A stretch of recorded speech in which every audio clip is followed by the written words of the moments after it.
예, 영성 심리의 눈으로 읽는 창세기 강의, 오늘 11월 17일 강의 시작하겠습니다. 감사노트 잘 쓰고 계시나요?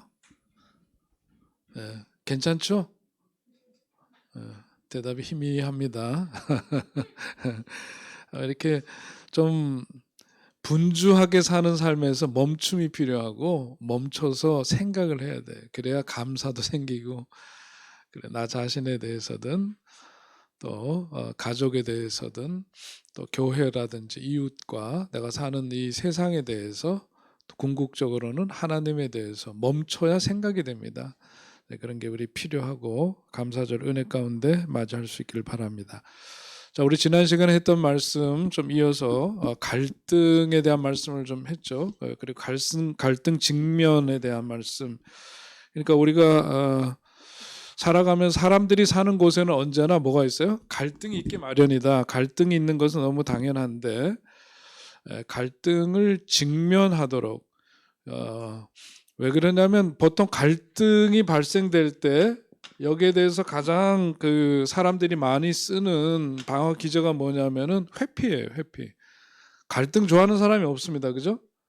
그러니까 보통 이제 나타나는 방어 기제가 이제 회피로 나타나게 되는데, 갈등 직면이라 심리 치료를 하는 이유는 뭐냐면 일상생활에서 어떤 불행한 불편한 이런 일들이 발생했을 때 그것을 직면하도록 돕는 게 그게 바로 심리 치료입니다. 그래서 우리가 할 수 있는 지원을 통해서 마음을 붙돋아주고, 그래서 마음이 힘이 약해서 그것을 대면하지 못하고 숨어버리고 피하는데 그것을 마주할 수 있도록 돕는 것, 그게 이제 심리 치료를 하는 목적이고 뜻이고 그렇죠.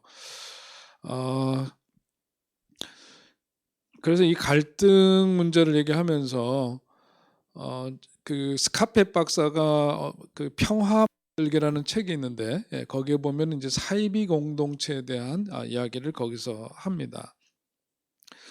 거기 보면은 보통 이제 참된 공동체, 건강한 공동체와는 달리 이 보통 사이비 공동체에서 보게 되는 특징들이 있는데, 거기에서 나타나는 특징은 뭐냐면은 사이비 공동체 여기 특징은 뭐냐면 위장은 뭐예요? 감추는 거죠. 가짜로 자기를 그 세련된 사람일수록 더 능하게 자기를 위장합니다. 이렇게 포장해서 달리 나타나는 그런 걸 하죠. 이 사이비 공동체, 그 책에서 얘기하고 있는 것은 사이비 공동체가 갖고 있는 몇 가지 특징들을 얘기를 하는데, 모든 불협화음을 피해서 즐겁게 지내면서 즉각 공동체가 되도록 한다. 공동체라고 하는 것은 그것이 진짜 공동체답게 한 어떤 과정이 필요해요. 근데 그런 것 없이 그 속에서 무조건 즐겁고 어떤 그 서로의 부딪힘, 갈등 이런 것들이 그런 것들을 회피한 채로 즉각적으로 이렇게 공동체로 가는 것, 그게 일종의 이제 사이비 공동체다, 그렇게 이야기를 하면서 이 사이비 공동체가 갖고 있는 가장 여러 가지 얘기를 할 수 있지만 가장 중요한 특징이 바로 뭐냐면 갈등 회피라는 거죠. 갈등 회피가 이 사이비 공동체가 갖고 있는 가장 큰 특징이라고 얘기할 수 있습니다. 자, 그러니까 보통 교회에서 보면, 자, 그냥 담임 목사에 대해서 얘기할 때 담임 목사에 대해서 아주 적극적으로 지지해주고 편이 되는 사람들이 몇 프로 될 것 같아요? 우리 교회에서 몇 프로 될 것 같아요? 80%.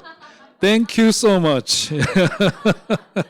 그러면 얼마나 좋겠습니까? 근데 보통은 저는 그렇게 생각하고 싶어요. 이렇게 지지 이렇게 많고 여기 못된 사람들 요만큼 이렇게 하고 싶은데, 보통은 보면은 이런 표준 그래프라는 게 이런 거죠, 그죠? 적극적인 지지, 누가 와도 지지해 주는 사람이 있어요. 못나건 잘났건 간에 그냥 교회에서는 목사님 잘 지지해주고 도와주는데 아주 그냥 사명감을 갖고 있는 분들이 있고요. 누가 와도 X야. 누가 와도 마음에 안 들어. 누가 와도. 이런 사람이 있고, 보통은 뭐냐면 오셨나 또 가셨나 이런 분들이 또 상당수가 있다. 보통 이제 이런 사람 사는 동네가 이런 거거든요. 그런데 교회라고 하는 것이 유기체라고 얘기하잖아요. 교회 가족도 마찬가지고 그거 건강하다는 것은 뭐냐면 그 속에서 뭐가 있어야 되냐면 이게 갈등이 꼭 있어야 되는 게 건강하다 이렇게 얘기하는 거는 좀 위험한 얘기지만 그 속에 서로 부딪힘이 있는 거예요. 서로의 다름 때문에. 그러니까 부부가 뭐냐면 처음서부터 한 번도 안 싸우고 평생을 산다? 이건 가능해 안 가능해? 그러니까 안 가능할 뿐만 아니라 그렇게 살면 문제가 있는 거예요. 이거 좀 심하다. 문제가 있다 그러니까. 근데 그 뭐냐면 주체적인 한 인간이 인격적인 한 주체적인 인간과 인간이 함께 만났는데 살아온 배경과 역사가 다르고 성품이 다르고 기질이 다르고 다 다른데 어떻게 항상 하나가 되어서 불협화음 없이 살 수 있겠어요? 이거는 그 뭔가 문제가 있는 거예요. 따져봐야 되는 거예요. 교회도 마찬가지로 목회자에 대한 지지를 그냥 한 예를 들었지만은 교인과 교인과의 관계 속에서도 그렇고 부딪힘이 있어요, 없어요? 있는 거예요. 그리고 교회가 가는 방향에 대해서도 교회를 왜 이렇게 좀 우리는 아름다운 이런 옛날 어렸을 때 꿈꾸던 이런 교회에 대한 기대가 있는데 교회 와 보니까 그냥 본당이 뭐 체육관 같고 말이지. 좋게 말해서 공연장이라 그러지만은 이거 의자도 불편하고 공시렁 이제 이럴 수 있어요. 그러니까 이런 게 비판이 가능한 거죠. 마음에 안 드는 건 안 드는 거고. 그러나 큰 흐름 속에서는 같이 묻어서 가면서 이제 이러는 건데 이게 뭐냐면은 사이비 공동체라고 하는 것은 뭐냐면 이 속에서 부딪힘이 있거나 이런 거 용납이 안 돼요. 이거는 교주의 말이 곧 하나님 말씀이고 이렇게 돼가지고선 완전히 묶어놓는 거죠. 그 속에서는 어떠한 다름도 용납되지 않는 거. 그게 사이비예요. 사이비. 참된 공동체라고 하는 것은 뭐냐면 이런 갈등이 그냥 존재하는 것만이 아니라 이 갈등 자체를 해소하기 위해서 노력하는 거지. 사이비 공동체는 뭐냐면 이런 갈등 자체가 용납이 안 돼요. 왜? 회피해버려서요. 우리끼리 조싸우니 그러는 거죠. 우리끼리 조싸우니 다른 것들이 들어올 수 없도록 그렇게 하는 거예요. 그거는 사이비 공동체다. 그리고 여기서는 보면 크게 기뻐할 일도 없고 슬퍼할 일도 없다고 말하는 사람들, 이런 사람들 사이비라고 얘기를 합니다. 그건 뭐냐면 감정이 메말라서 그러는 것이 아니라 감정이 두려워서 억누르고 있는 상태에 놓여 있기 때문으로 보는 거죠. 근데 사실 그 심리를 이렇게 들여다 보면은 어떤 그 감정이 메말라서 그러는 게 아니라 그걸 억누른 거라 그랬잖아요. 근데 그걸 더 들여다 보니까 뭔가에 대한 기대가 없어서가 아니라 너무 많은 것을 기대하고 있기 때문이라는 거죠. 그런 점들, 이런 것들이 이제 그 특징으로 나타나게 되는데 영성 심리에서는 이 이제 갈등 얘기 더 뭐 다른 얘기보다도 이 갈등이라고 하는 것에 대해서 우리 지난 시간에 마지막에 한번 말씀드리고 끝난 것 같은데요. 영성 심리에서는 이 갈등하는 여러 요소들, 갈등케 하는 여러 요소들이 갖는 긴장, 그죠?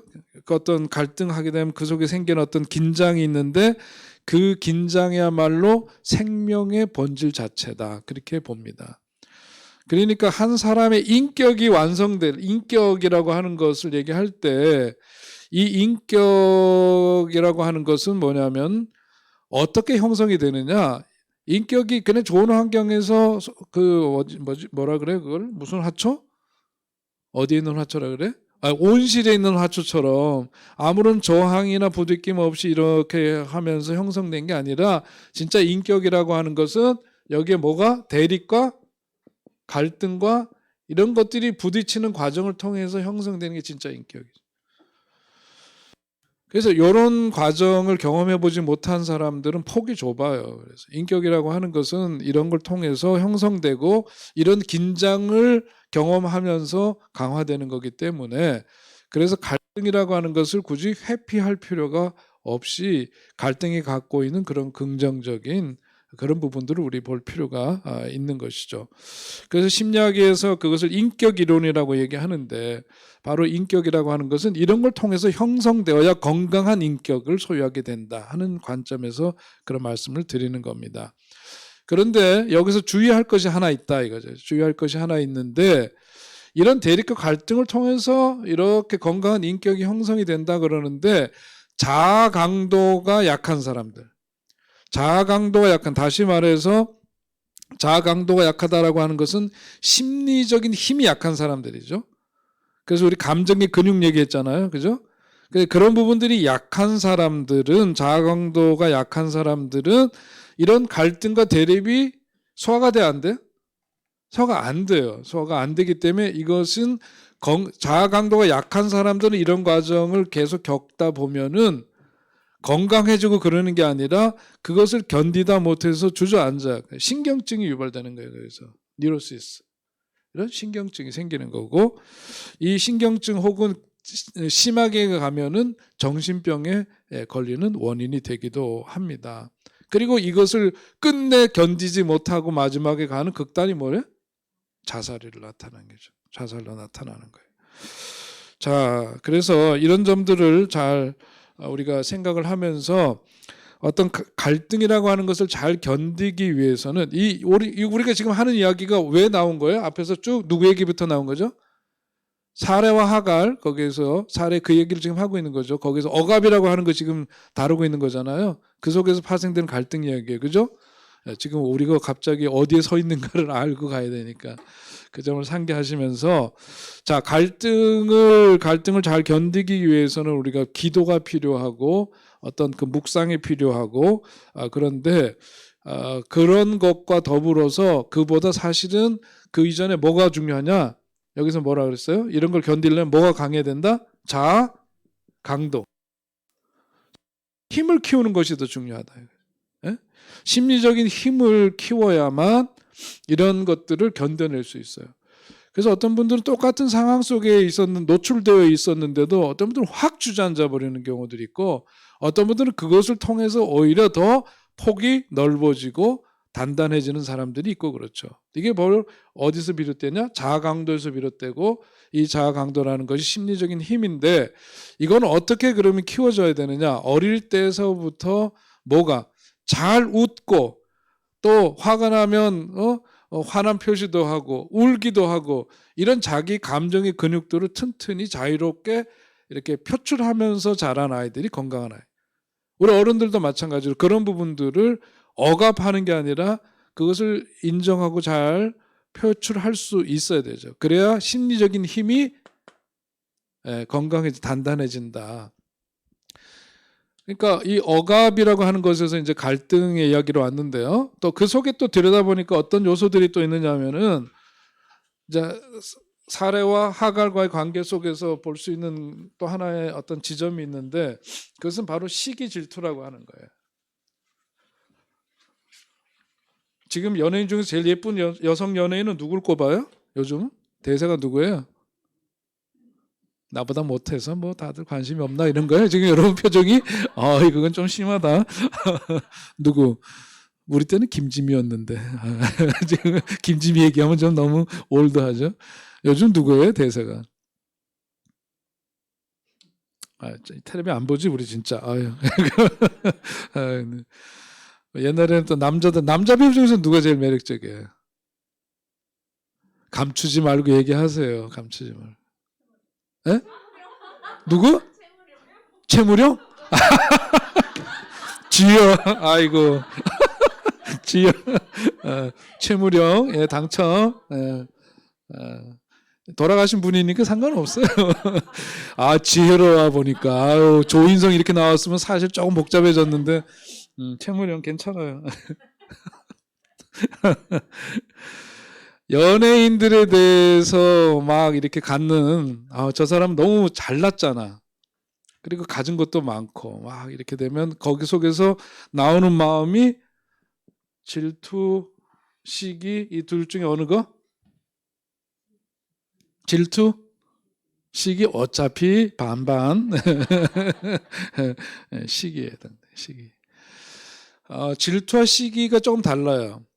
질투라고 하는 것은 어떤 보통 세 사람과의 관계 속에서 나타나는 감정인데, 시기라고 하는 것은 뭐냐면 자기는 뭔가 상대방에 대해서 주장받듯이 하나도 없는데도 불구하고 처음에 나타난 것은 칭찬, 부러움 이런 것에서 점점 이것이 이제 강화가 되고 나면은 그 다음에 뭐냐면은 헐뜯기, 뭐 집단 따돌림, 뭐 이런 걸로 나타나고 그 악플 달고 막 그러는 거 있죠. 그런 게 다 뭐냐면 시기입니다. 시기라고 하는 것은 상대방을 위해서 자기가 뭔가 한 것도 하나도 없이 거기에 대해서 어떤 그 수치심 없이 분노하는 마음. 제가 한다고 해서 그렇게 돼 있죠. 수치심 없이 분노하는 마음 속에서 그런 게 생겨요. 그래서 두 사람 사이에 생기는 감정인데 그 근본에는 뭐냐면 상대방은 갖고 있고 나는 결핍되어 있다고 생각하는 데서 비롯되는 마음입니다. 네? 두 사람 사이 관계에서. 질투는 세 사람과의 관계 속에서, 그러니까 세 사람의 관계 속에서 생기는 그 질투라고 하는 것은 사랑받는 사람으로서의 어떤 자신감이 없을 때 생기는 마음이에요. 그것을 일컬어서 jealousy, 질투라고 얘기를 하고, 시기는 envy인가 그렇죠. 자, 여기 이거는 가만 보니까 시기심이라고 하는 것이 왜 생기느냐? 왜냐하면 전혀 나랑 지금 뭐 채무량이 어떻든 이거 상관없는 거잖아요, 사실. 그런데도 불구하고 어떤 특정 연예인에 대해서 갖는 그런 감정들 이런 거. 그러니까 그거를 못 견디는 사람들 연예인 중에 자살하고 그러잖아요. 못 되는 건데 이게 여기서 오는 건데, 이 시기라고 하는 거는 그 심리가 어디서부터 오느냐 따져 보니까 엄마의 수유 습관에 의해서 형성이 되더라. 심리적으로 보니까 엄마의 수유 습관이라고 하는 건 다시 말해서 엄마가 젖이 많으면서도 자기한테 젖을 주지 않는다고 하는 생각에서부터 비롯된 것이라고 발달 심리학자들은 그렇게 이야기를 합니다. 시기심이 가장 소극적으로 표출되는 시기에는 타인이 가진 것에 대해서 어떤 부러움이나 또 칭찬의 형태로 나타나지만, 아까 말씀드린 것처럼 시기심의 강도가 높아지면 헐뜯는 것으로 헛소문을 낸다든지 뭐 이런 것으로 이제 그것이 왜곡되게 나타나게 되는 것이죠. 그래서 연예인들에 대해서 갖는 그런 마음, 질투가 아니라 시기라고 하는데, 이것은 일종의 뭐냐면 병적인 시기라고 얘기를 하는 겁니다. 병적인 시기심, 병적인 시기심을 갖는 사람들 있죠. 그런데 가만 보니까 이 시기심이라고 하는 것과 질투에 대해서 우리가 이렇게 이해를 하면서 가만 보니까 인류의 어떤 문명이라고 하는 것이 발달하게 된 것은 바로 뭐 때문이냐면 이런 시기심 때문에, 예? 시기심 때문에 그런 거죠. 최초의 살인이 어떻게 이루어졌어요? 가인과 아벨, 거기에서 사랑을 하나님이 누구에게 더 주목하시니까 아벨에게 집중하는 것에서부터는 그런 시기, 그리고 그 이후에 이제 어떤 그 문명의 발달이라고 하는 것이 결국은 그런 시기에서부터 비롯된 그 에너지가, 그것이 이제 그렇게 나타나게 되는 것을 볼 수 있습니다.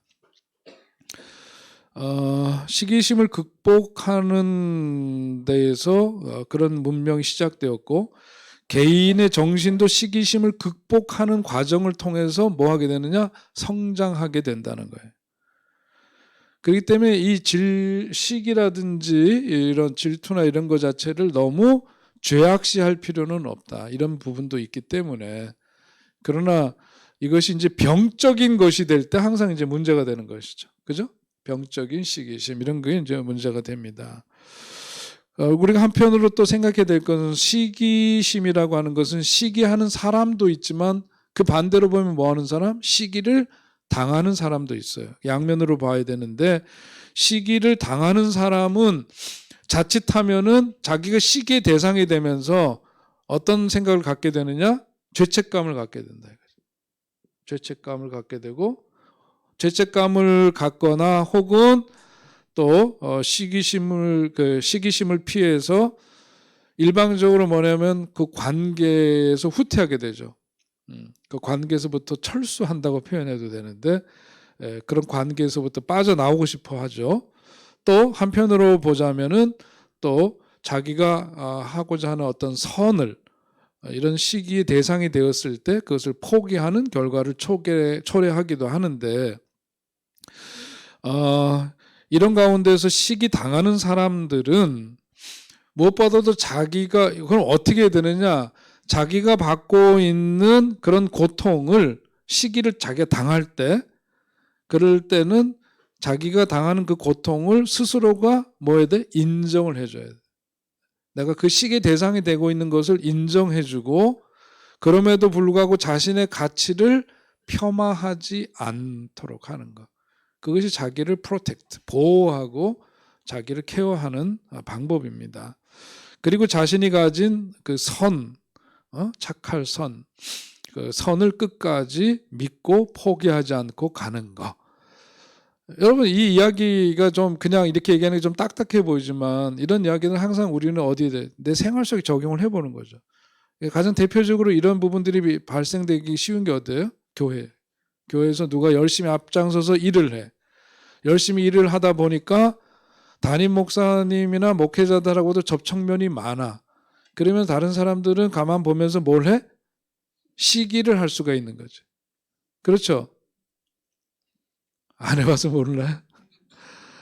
그런 시기심을 가질 수가 있죠. 그럴 때 문제는 아유 저 사람은 저런 식으로 사는구나 그냥 그리고 그런 것도 있지만 가장 중요한 건 내가 나를 보호해야 돼.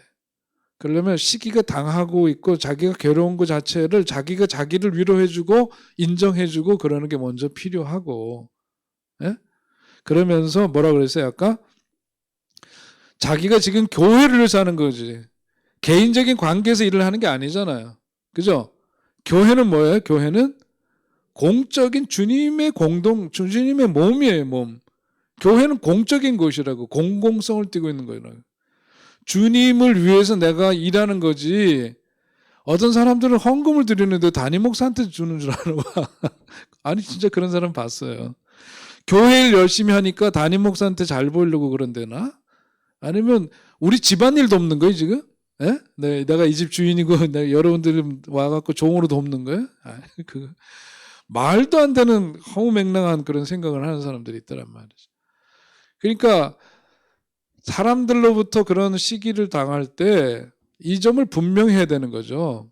자기 자신을 하고 있는 이 일이 갖고 있는 그 선함과 이런 것에 대한 가치를 분명히 자기가 부여해야 되고 거기서부터 이런 관계들이 불편해서 다른 사람들이 보내는 시선과 이런 것들이 불편해가지고 뒷걸음질 치면 된다 안 된다?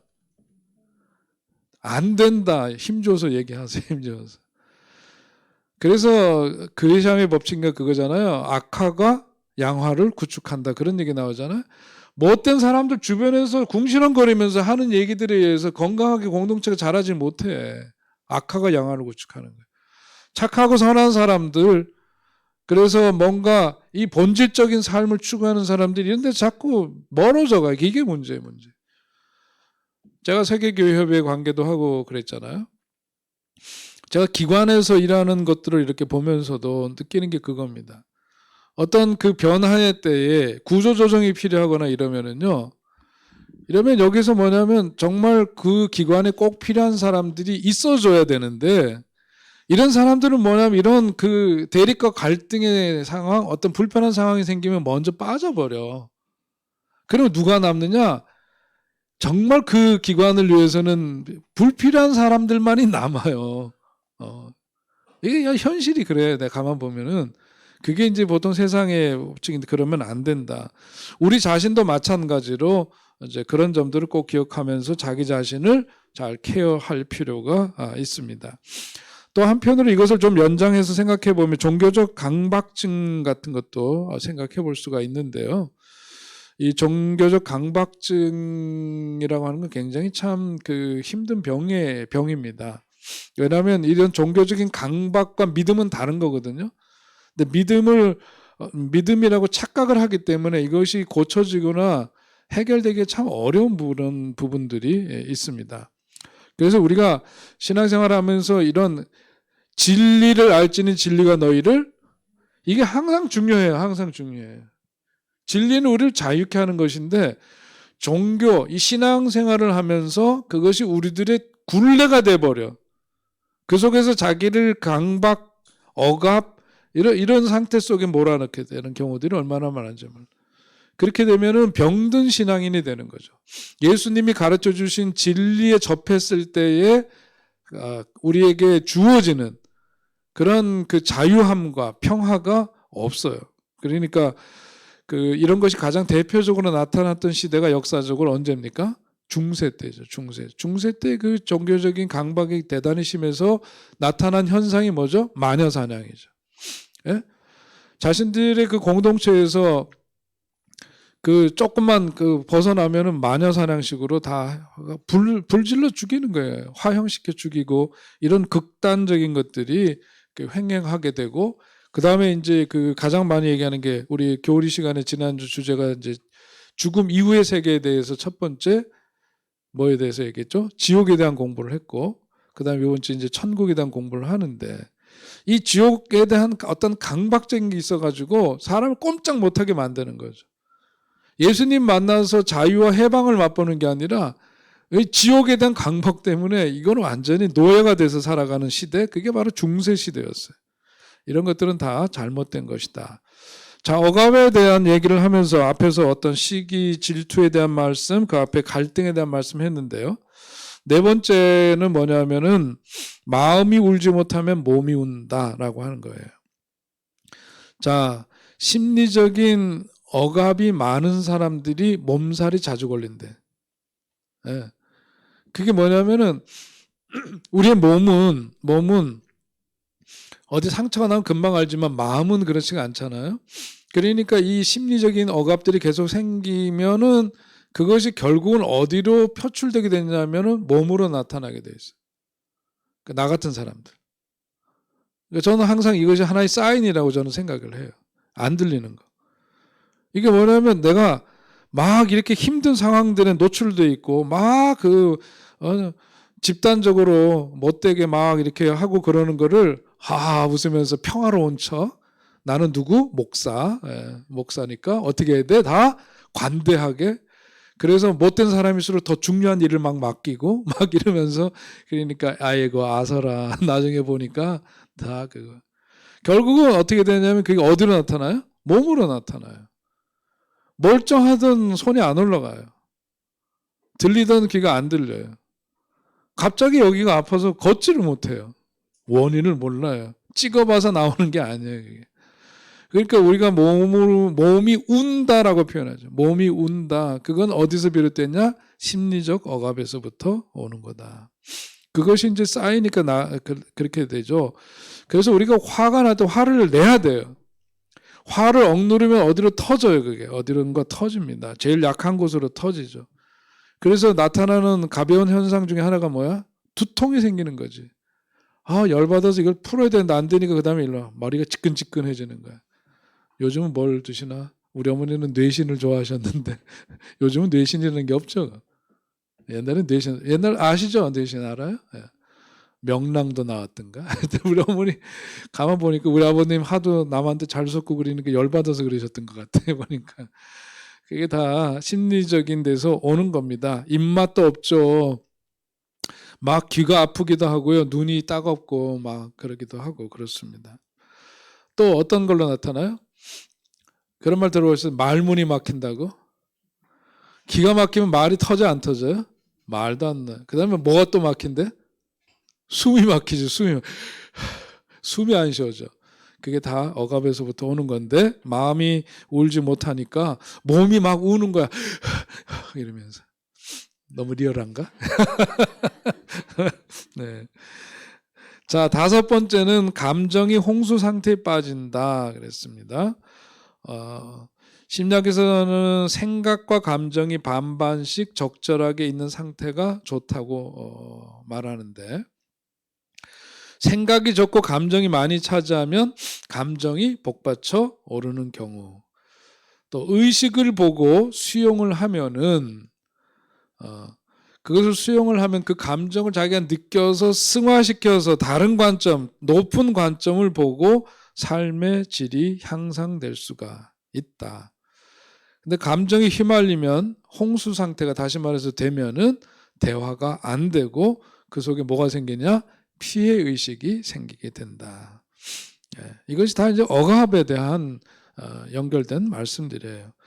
그다음에 끝으로 사기꾼 컴플렉스라는 게 있죠. 사기꾼 컴플렉스는 뭐냐면 자기 스스로 속이는 거예요.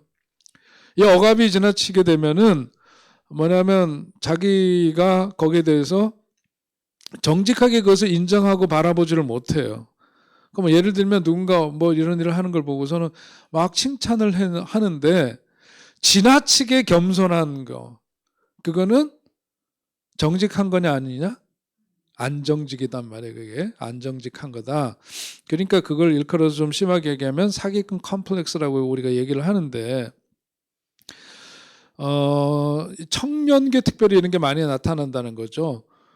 병적인 어떤 그런 컴플렉스인데, 실제로 자기가 이렇게 남들이 칭찬하는데 그냥 겸손해서 그런 게 아니라 실제로 자기 자신에 대해서 그렇게 생각을 한다는 거죠.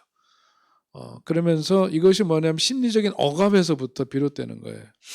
이제 이렇게 되는 거에서 이제 중년에 들어서게 되면 그런 것이 이제 변화가 오기는 하는데, 아무튼 그 자기 자신에 대해서 그러므로 정직하게 자기를 봐줘야 돼요.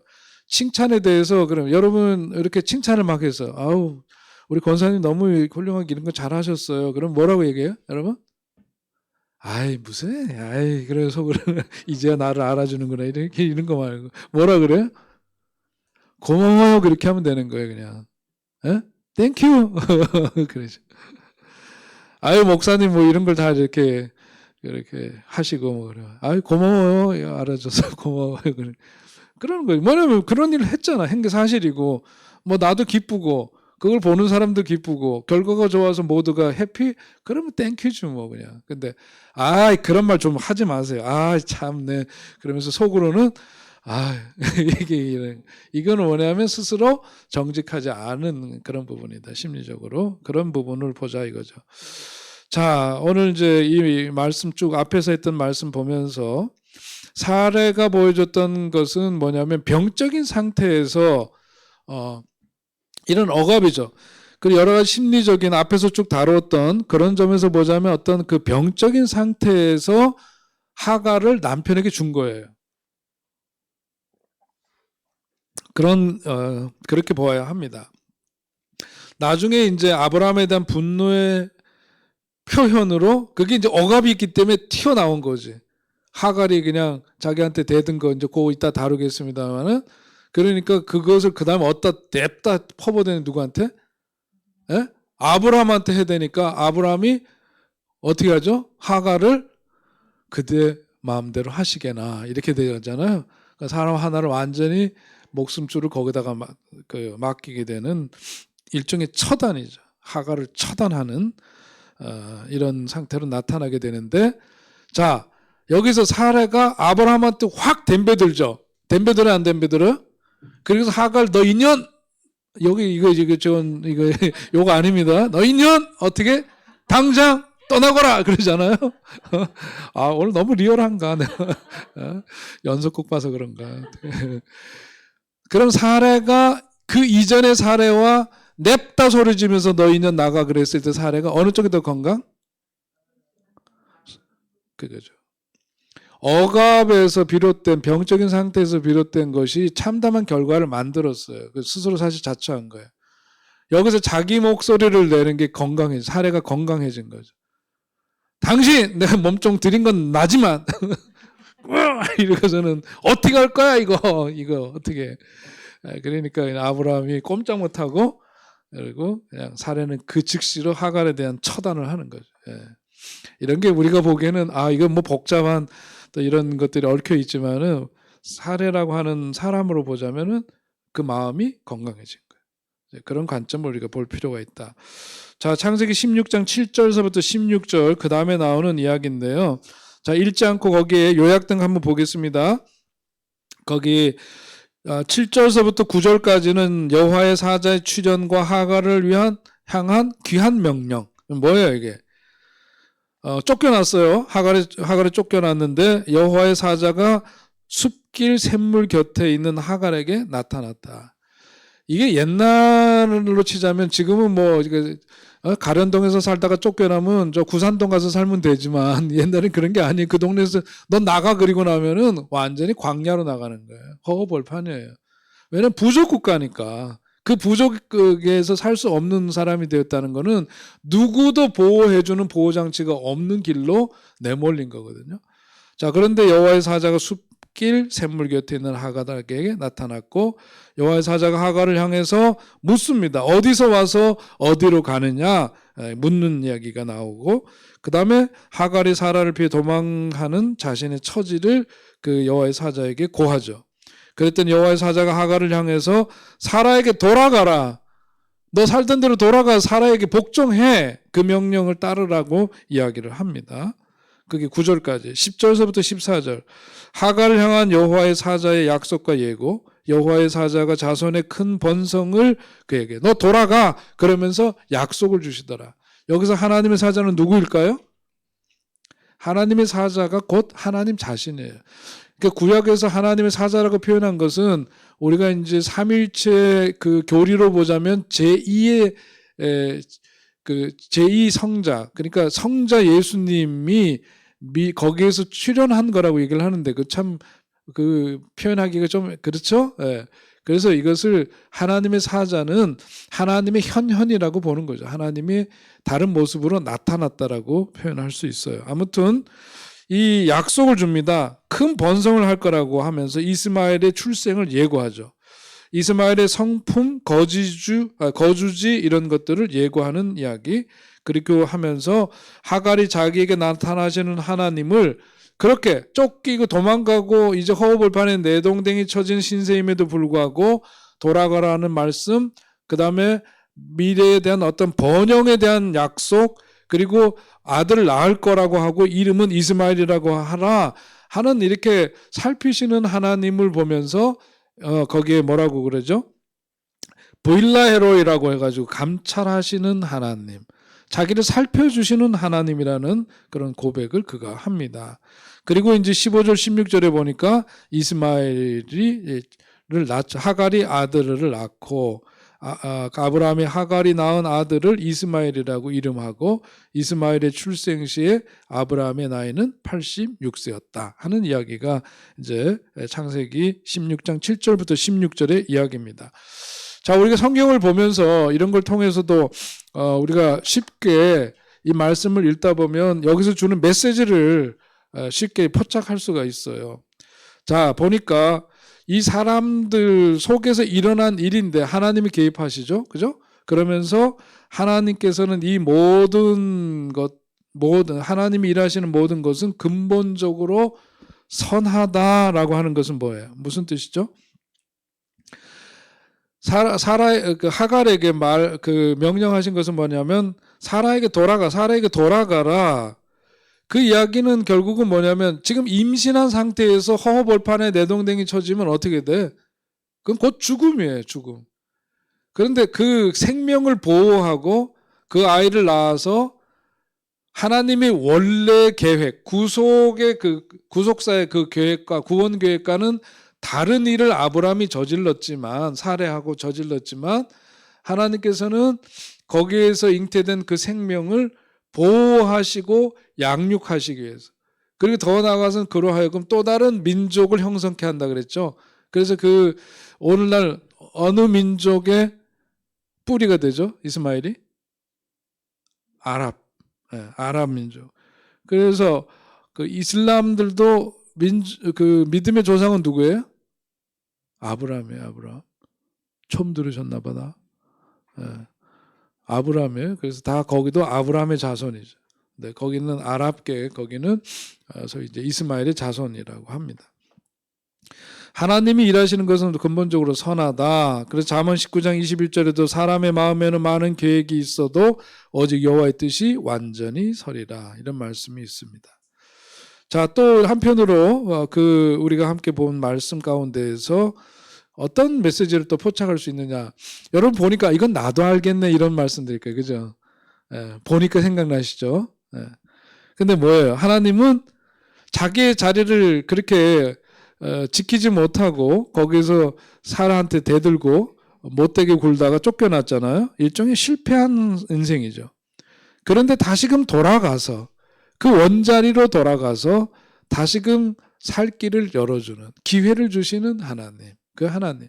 이 하나님이 그 벌판에서 그냥 모른 채 하셨으면은 그냥 그걸로 끝난 인생이죠. 하갈이 성경에 그 이름조차 기록되지 않았을 일일 겁니다. 그런데 하나님이 그에게 다시금 기회를 주시는 그런 모습, 자비로우신 하나님이시구나, 그걸 깨닫게 되죠. 그 대저의인은 7번 넘어질지라도 다시 일어나려니와 악인은 재앙으로 인하여 엎드러지느니라. 다시 일어서게 하시는 자비로우신 하나님을 오늘 말씀을 통해서 만날 수 있고, 세 번째, 하나님은 자기 백성을 항상 뭐 하신다? 감찰하신다는데, 감찰가 감시한다는 의미가 아니라 뭐예요? 살피신다는 의미예요. 우리의 삶을 항상 살피시는 하나님. 도망친 하갈이지만, 쫓겨난 하갈이지만, 하나님은 당신의 구원 계획 속에 있는 아브라함과 사레만이 아니라, 그 계획에도 없던 인물 하갈도 뭐 하신다? 사랑하시고 살피시는 하나님이다. 그러니까 항상 우리들이 이런 말씀이 그냥 머리로만 볼 게 아니라, 하나님이 나를 사랑하셔요, 안 사랑하셔요? 그럼 내가 미워하는 저 인간도 하나님 사랑하실까, 안 하실까? 어쩜 이렇게 잘 알아요? 오늘 이 얘기가 그 얘기를. 근데 우리가 머리로는 아는데 진짜는 안 되잖아요. 돼요, 안 돼요? 돼요, 안 돼요? 오늘 왜 이래 내가 보니까.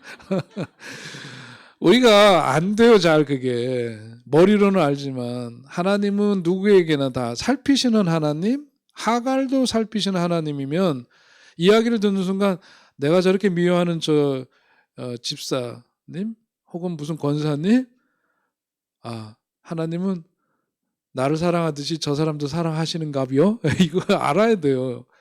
눈치코치 없이 나만 사랑하고 내가 미워하면 하나님도 쟤를 미워할 줄 알아. 아니올시답니다. 그러니까 성경을 그냥 피상적으로 보면 안 돼요. 감찰하시는 하나님, 살피시는 하나님은 우리의 머리털까지도 다 세신 바 된다고 예수님도 말씀을 하셨습니다. 자, 그 다음에 네 번째 메시지는 인생의 현주소를 바로 우리가 알아야 된다라고 하는 거죠. 도망가는 하갈에게 그래서 여호와의 사자가 묻습니다. 뭐라고 묻는다 그래서 앞에서? 내가 어디서 왔으며 어디로 가느냐? 몰라서 물어요? 성경에 나오는 이 질문이 여러 군데 있잖아요. 아담아 내가 어디 있느냐도 있고, 예수님께서도 이 길을 묻는 게 아니라 네가 낫고자 하느냐 뭐 등등의 물음을 던지시잖아요. 몰라서 묻는 물음들이 아니죠. 그것은 뭐냐면 너의 존재, 너가 서 있는 삶의 시젠디벤, 그 삶의 자리, 그게 도대체 어디에 너가 지금 서 있는지를 아느냐, 그런 질문이거든요. 오늘 여기서도 보니까 도망하는 그 하갈에게 하나님의 여호와의 천사가, 여호와의 사자가 그렇게 묻습니다. 그걸 통해서 너의 인생의 방향을 살펴보라는 거죠. 바른 길로 돌이켜라. 오늘 우리를 향해서도 묻는 질문입니다. 동일한 질문이에요. 네가 어디 있느냐? 네가 서 있어야 될 그 자리에 있는 거니? 네가 가는 방향이 맞기는 한 거니? 그렇게 묻는 질문이죠. 자, 하갈에게, 쫓겨난 하갈에게 그 물음을 던지는 겁니다. 너 이렇게 해서 너 그렇게 해서 에이 모르겠다 그리고 너도 나와가지고 이러고 가지만 너가 진짜 이렇게 해갖고 헤매서 가는 길이 네가 정말 가야 될 길 맞아? 묻는 거죠. 힘들어도 돌아가야지. 그래야 너 태중에 있는 새끼도 낳고, 그리고 그러니까 또 약속을 주시잖아요. 그 다음 인생을 생각해야지. 너 지금 오늘 하루만 생각하고 다 끝내버릴 거야? 이런 거. 부부싸움 대판하면 어머니, 찬정 어머니가 와서 그러잖아요. 너 오늘 이렇게 해갖고 그냥 끝내버릴 거야? 그런다며요. 전혀 모르는 얘기 같으네. 그래요. 그렇게 하는 거예요. 오늘 하나님이 그런 역할을 하시면서 인생의 현주소를 바로 보게 하신다. 하나님 말씀에 순종할 때에 우리는 바른 인생길로 갈 수가 있다. 그러니까 여기서 보면 굉장히 좀 힘들었을 거예요. 그죠? 그 집에서 있다가 쫓겨났고 학대를 받고 자기가 덤비다가 오히려 당한 거지만은 거기로 다시 돌아가야 된다. 굉장히 어려운 일이죠. 그런데 냉정하게 보면은 힘들어도 그래도 그곳으로 돌아가야만 생명이 부지되고 그 다음 내일이 있는 거죠. 그거 우리 지금 살면서도 마찬가지죠. 어떤 순간에 좀 참아야 될 게 있잖아요. 그죠? 꼴보기 싫어도 같이 살아야 되고 그 자리를 지켜야 되고 이런 게 있는 거예요. 그래야 뭐가 있다? 내일이 있어요. 내일이 있어요. 저도 이제 교우들 여러 일들 이제 만나서 상담하고 그러면은 이거는 뭐 어떤 그 의의라고 하는 잣대를 가지고서 이렇게 하면은 서로 살아날 길이 아무것도 없어요, 사실.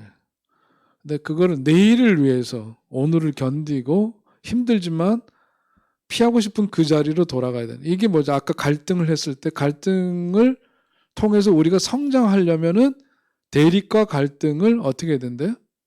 처음 얘기했죠. 뭐라 그랬어요? 직면해야 된다 그랬죠. 직면이에요. face죠. face. face 영어로 face는 얼굴이죠. 마주하는 거예요.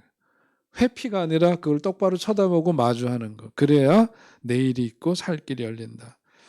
하나님은 자기 백성의 기도를 들으신다. 오늘 하갈의 그 고통, 울부짖는 소리를 들으시는 하나님. 또한 하나님은 인간의 허물조차도 당신의 뜻을 이루는 방편으로 사용하신다. 자, 이렇게 해서 인간이 저질렀어요. 아브라함 집안에서 일어난 일이고 하나님의 계획과는 다른 일이었지만 하나님은 그것을 합력하여 선을 이루시죠. 그래서 그 생명도 살리시고 또 다른 어떤 그 번영을 약속하시면서 거기에서 생명의 역사들이 이어져 갈 수 있도록 선을 베푸시는 하나님, 그리고 당신의 뜻을 또한 그것을 통해서도 이루어 가시는 하나님이십니다. 자, 그러면 오늘 여기에서 중요하게 이제 우리가 생각할 수 있는 영성 심리에 굉장히 중요한 한 주제인데 반동 형성입니다. 반동 형성이라고 하는 거는 영어로는 reaction formation이라고 하는데요. 한자어로 반할 반자에다가 움직일 동자죠, 그죠? 어떤 움직임에 대한 반대. 그러니까 거기 사전적인 의미를 거기 했는데 반동 형성이란 거기 읽어볼까요? 불안을 유발하거나 수용되지 못할 감정 혹은 욕구 충동에 대하여 그것과 정반대되는 경향을 과장되게 만들어냄으로써 이를 억제하는 방어 기제. 굉장히 사전적인 그런 뜻으로 이렇게 표현을 했는데 이거는 뭐냐면 일반적으로 반동 형성이 발생이 되면은 자아로부터 거절당한 원래 충동이 사라지지 않고 무의식 속에 유아기적인 원형대로 그대로 남아 있다고 보는데요. 자, 이제 그 반동 형성이라는 게 도대체 뭐냐 하는 걸 한번 좀 살펴보겠습니다.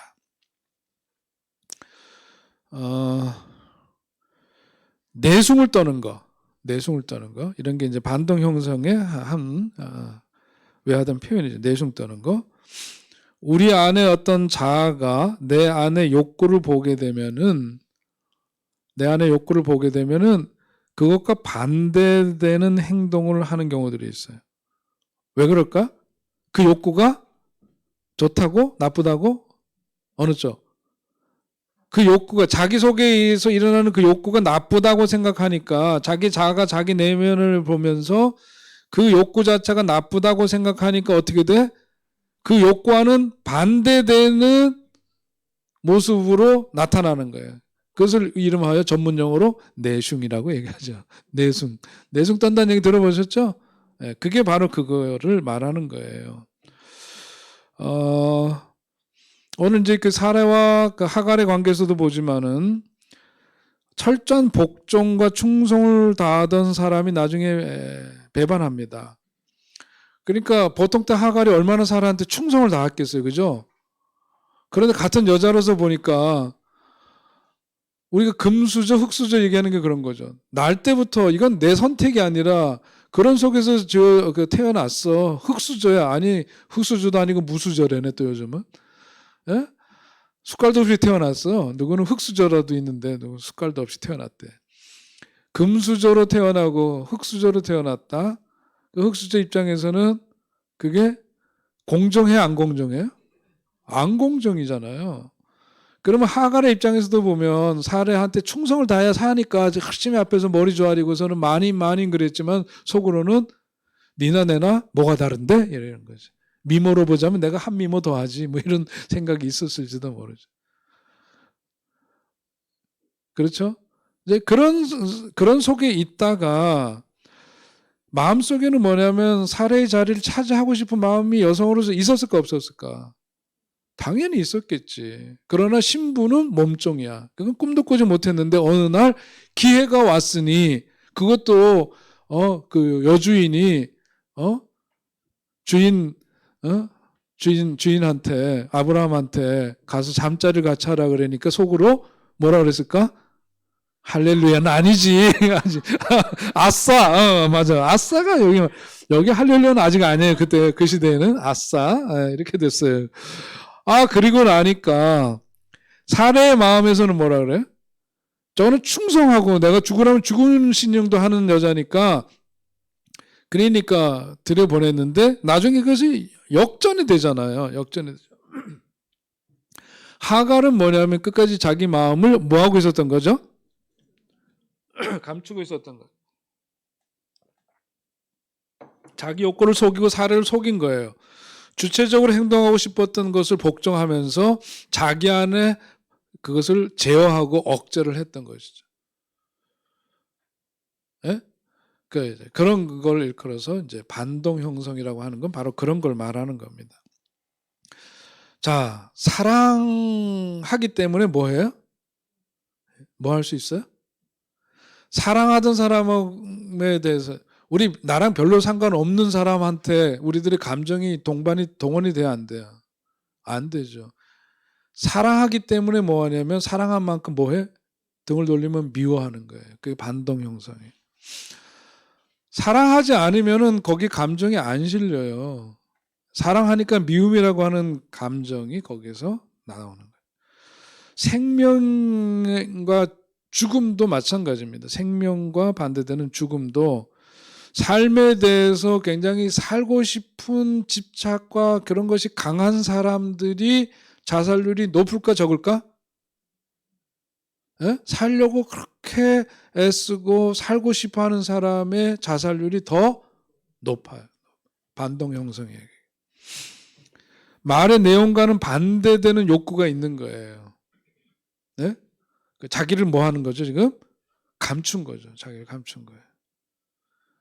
막 살고 싶어하는 그런 표현은 여기 실제로 있는 그 마음은 죽고 싶은 건데 그러기 위해서 나타나는 결국은 이게 강할수록 이게 더 컸던 거예요. 그래서 죽어요. 죽음을 택하죠. 능동과 수동도 마찬가지입니다. 너무나 수동적인 행위는 왜 그러냐? 이 사람 느려 터진 사람들 있죠. 예? 느려 터지고 수동적이고 이거는 뭐냐면 주체적으로 행동하고 싶은 반대 욕구가 거기서 나오는 거예요. 예? 주체적으로 행동하고 싶은데 그러기 위해서는 너무 뭐가 많아. 그러니까 뭐냐면 더 수동적이고 그러는 거죠. 그런 게 일종의 반동 형성입니다. 지배와 복종도 지금 사례와 하갈의 관계 속에서 그렇죠. 하갈은 사라에게 철저하게 복종을 했어요. 하갈은 사라의 자리를 차지하고 싶은 그런 욕구를 안 들키기 위해서 더 충성했던 거지. 그래서 목사들끼리 하는 얘기 있어요. 그 교회 갔을 때 제일 먼저 쫓아와서 가방 받아준 사람이 나갈 때 가장 먼저 가방을 교회 바깥으로 던진대잖아. 그거 아까 여기 했던 사람들 중에 요 끝에 있는 사람들이에요. 누가 와도 이런 사람들은 그런. 자, 이게 그 사례와 하갈의 그 마음속에 있는 반동 형성에 대한 이해가 되셨죠? 예, 그렇게 이해를 하시면서 이게 그럼 왜 그러냐? 우리 속에는 우리 마음을 들여다보니까 뭐가 있다 그랬어요? 초자가 있었죠, 그죠? 초자는 단순하게 쉽게 얘기하면 뭐라 그랬어요? 내 안에 있는 도덕 선생이라 그랬죠, 그죠? 도덕 선생님이에요. 근데 우리 속에 있는 그런 것을 들여다보면은 나쁘잖아요. 이 도덕 선생이 볼 때는 아니잖아요. 그러니까 그것과는 반대되는 행동을 막 더 과장되게 하는 거죠. 초자 때문에 그렇고 또 한편으로는 병적인 초자가 지나치게 강하면은 말도 못하고 사는 인생이 되고 혹은 내숭을 떠는 인생이 될 수 있습니다. 이런 자기 속에 있는 욕구를 다 표현하면은 나를 싫어할지도 모른다라고 하는 그런 초조함 때문에 그런 게 나타나게 되는 것이죠. 그럴 때 우리가 어떻게 되느냐? 이 초자를 좀 어떻게 돼? 강화시켜야 돼? 약화시켜야 돼? 약화시켜야 되죠. 아, 우리 학생들 너무 똑똑해. 대답하면 그냥 대답 너무 맞기 잘해.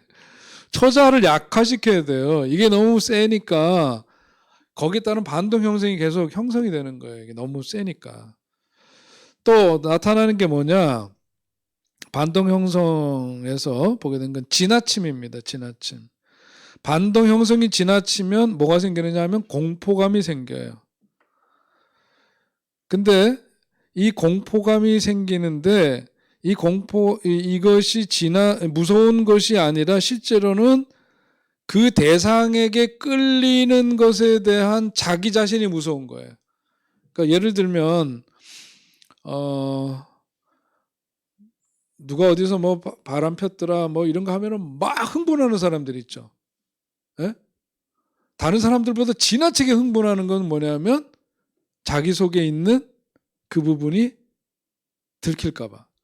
그런 욕구가 있으니까 상대적으로 그것을 좋아하는 자기 자신을 감추기 위해서 더 거기에 대해서 세게. 그러니까 이게 뭐냐면 저도 저 자신에 대해서 볼 때 데모를 내가 옛날에 열심히 했잖아요. 열심히 과거에. 근데 나 자신을 한번 이렇게 분석을 해보면 이 속에는 반동 형성이 있는 거예요. 그 판하면은 자기가 갖고 싶은 것을 상대방이 갖고 있는데 그것을 그 욕구를 자기가 드러내면 어디에 걸려? 여기 걸리지. 그러니까 그것을 감추고 그러기 위해서 나타나는 게 뭐예요? 그것과는 반대되는 그런 비판을 하면서 자기가 사실 그 자리에 있고 싶은데 그 인간이 거기 가 있으니까 사실은 그런 건데 그걸 감추고 반대로 의로운 목소리를 내는 듯이 그걸 비판하고 덤비고 그러는 거예요. 그런 게 반동 형성입니다. 그래서 어떤 그 외설적인 거 영상 매체 뭐 저는 이게 좀 오해하시면 안 되는데요. 동성애 문제나 이런 거에 대해서도 그거는 비윤리적이고 죄다 성경에서 그렇게 보는 거 맞아요. 이거가 대해서 지나치게 막 그러는 것은 뭐냐면 그 반동 형성이 있어요. 저는 심리적으로 그런 걸 봅니다. 그러니까 우리가 외설적인 것에 대해서 막 흥분하면서 막 비판하고 비난하는 사람들은요. 사실 심리적으로는 그 욕구가 자기 속에 있는 것을 감추기 위해서 그렇게 하는 것들이 많아요. 사실은 세상을 파괴시키는 거는 동성애자들이 세상을 지금 뭐 다 작살내는 게 아니라, 그죠? 전쟁으로 인해서, 잘못된 정치로 인해서 그 속에서 파괴되는 사람들, 거기에 의해서 희생되는 사람들이 훨씬 더 많아요. 이 두둔하는 건 별도로 아닙니다. 이걸 두둔하는 게 아니라 우리가 객관적으로 이런 그 부분들을 잘 구분해서 봐야 된다. 그런 얘기죠. 그런 점에서 이 반동 형성이라고 하는 것이 우리들 속에서는 어떻게 나타날 수 있는가를 잘 봐야 돼요. 그러니까 예를 들면 지나친 박애, 지나친 헌신 이런 것들, 그거 뭐냐면 너무 지나칠 정도로 헌신하는 거는 과도하게 그러는 것은 뭐냐면 자기 마음에 뭐가 있냐? 공허함이 있어. 그 공허함을 노출시키기가 싫어. 그러니까 과도하게 그것이 그런 형태로 나타나는 거야. 반동 형성으로 나타나게 되는 거다. 그 공허감을 마주하게 되면은 자기 자신이 무너지죠. 그 공허감을 마주할 수가 없기 때문에 이런 반동 형성이라고 하는 방어 기제를 동원하는 거예요. 그래서 누가 봐도 이거는 너무 과하다, 과하다. 너무 지나치게 자기를 희생하면서 박애 정신에 입각해가지고 막 자기는 막 먹을 것도 없고 그러면서 다른 데다 막 다 퍼다 주고 자기는 막 이러는 거, 이런 거는 건강한 게 아니에요, 사실은. 강의가 이렇게 잘못하면 이렇게 하면 헌금 안 하는데 이거 헌금하고 상관없는 거예요, 이거. 예? 예, 잘 구분하셔야 됩니다. 시위하는 거, 아까 말씀드린 거, 데모하는 거, 그 속에도 반대되는 욕구가 있어요. 저는 저 자신에 대해서 보니까 이런 것 같아. 내가 되고 싶고 가고 싶은 그 학교의 좌절, 이런 것들이 상대적으로 거기 나타났던 것 같아. 그 열정과 에너지가 거기 확 실려 있었던 것 같아. 저 그래서 20대 때 눈빛이 좀 달랐었어요. 근데 가만 보니까 나는 왜 그랬을까? 제가 유하게 보여요? 안 유하게 보여요? 예? 나 원래 부드러운 남자예요, 원래. 왜냐면 우리 누이들도 많고 집안 분위기가 부드러운.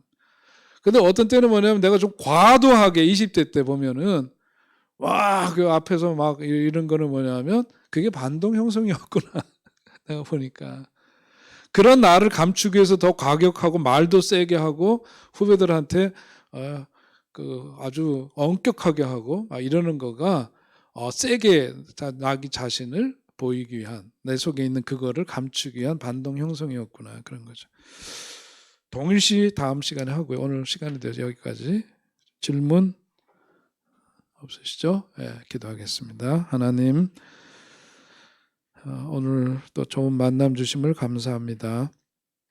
또 성경을 우리가 또 다른 눈으로 조명해 보는데 이러한 새로운 나눔이 내 삶을 더욱더 폭넓게 또 확장시켜 나가는 일에 쓰임 받을 수 있도록 인도하여 주옵시고 더욱더 내 삶의 성숙함이 확장되는 역사 또한 있도록 인도하여 주옵소서.